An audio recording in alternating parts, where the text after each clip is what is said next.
हमीरपुर जिला के दोसड़का के पुलिस मैदान में राज्य स्तरीय मुख्यमंत्री बाल पौष्टिक आहार और टैबलेट वितरण समारोह में मुख्यमंत्री सुखविंदर सुक्खू ने शिरकत की।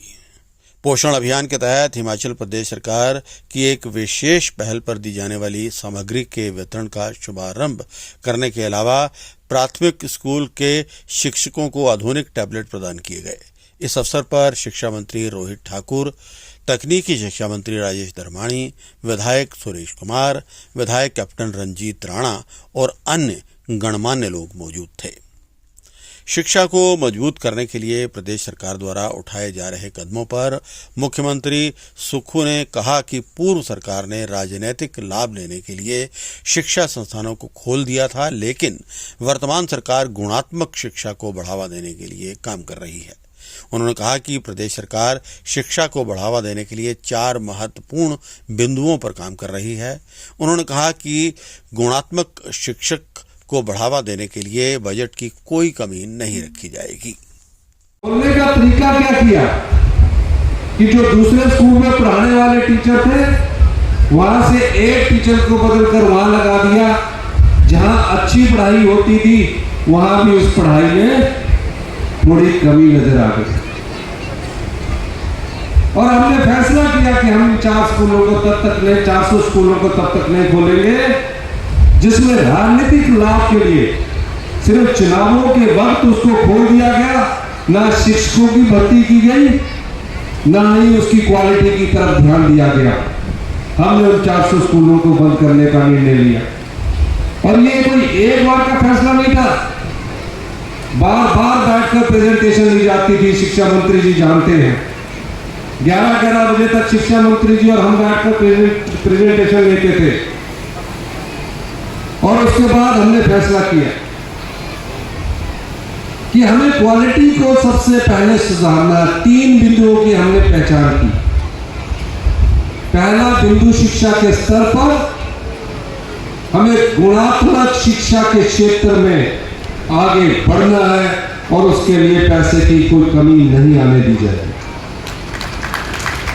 दूसरा, जो टीचर है,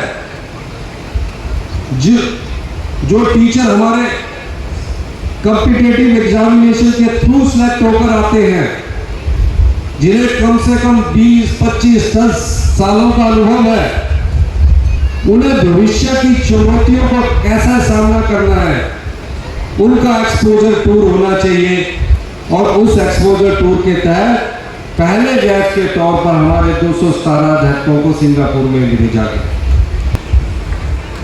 मैं देख रहा हूं काफी पुराने के हमारे स्कूल है, छोटे छोटे बच्चे, प्यारे प्यारे बच्चे। आज जब मैं स्कूल में कल मैं देरा में गया, नदौन में गया, स्कूल के अंदर गया, प्यारी प्यारी बेटियां बैठी हुई थी। जब मैं अंदर गया तो ह्यूमिडिटी इतनी ज्यादा थी कि उन बच्चों का मन और उस टीचर का कैसे पढ़ाई को लगता होगा, ये तो वो पढ़ाने वाला और वो बच्चे पढ़ने वाले जानते। हमारा तीसरा फैसला इंफ्रास्ट्रक्चर पर है और हमने इंफ्रास्ट्रक्चर को मजबूत करने के लिए राजीव गांधी डे बोर्डिंग स्कूलों का शिलान्यास करना शुरू किया। जहां सिर्फ 2 बच्चे हैं, 2 टीचर हैं, हमने उन स्कूलों को मर्ज करने का फैसला किया। और कोई भी बच्चा, मैं आपको कहना चाहता हूं, कोई भी बच्चा जो शिक्षा ग्रहण करना चाहता है,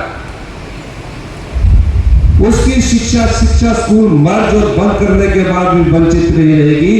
अगर हमें उसके गाड़ी के किराए के लिए एक भी बच्चे को 15 से 20 हजार रुपया खर्च करना पड़ा कि अगर उस मर्ज स्कूल में उसकी एडमिशन होनी है तो हम 15 से 20 हजार रुपया एक बच्चे को ट्रांसपोर्टेशन खर्च करने से भी नहीं ढूंढेंगे। प्राइमरी स्कूल में पूरे 5 टीचर हो, अगर 5 टीचर होंगे तभी ही आगे हम बढ़ पाएंगे। मैं यहां स्कूल खोल दूं 3 बच्चों के लिए, 4 बच्चों के लिए।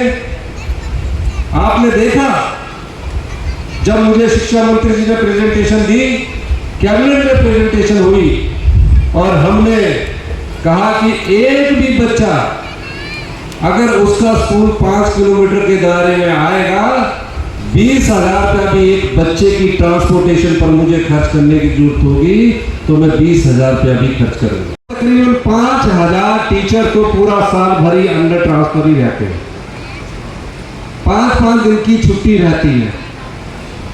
हमारी कैबिनेट ने एक फैसला किया कि इस एकेडमिक सेशन तक हम किसी भी टीचर को जब तक जरूरत ना हुई तो हम उसकी ट्रांसफर नहीं करेंगे, और जो म्यूचुअल करवाने आ रहे हैं उन्हें भी घबराने की जरूरत नहीं है, क्योंकि किसी की हम ट्रांसफर एकेडमिक सेशन में करने वाले नहीं हैं। नाजायज दबाव टीचर पर बिना डाला जाए, इस दृष्टि से हमने ये कार्य किया। फिर देखा गया जो बच्चे हमारे पढ़ रहे हैं, मिड डे मील तो उनको मिल रहा है, लेकिन पौष्टिकता के आधार पर हम उन्हें क्या दे रहे हैं। आर्थिक तंगी के बावजूद भी जो हमारे बच्चे हैं, जो भविष्य के नेता है, डॉक्टर है, टीचर है, हमने उन्हें पौष्टिक आहार के रूप में अंडा, अगर कोई अंडा नहीं खाता तो फ्रूट एक साथ में मिलेगा, और एक उनको जो प्रोटीन और विटामिन वाली चीजें हैं वो उपलब्ध हिमाचल प्रदेश सरकार अपने खजाने से उपलब्ध करवाएगी।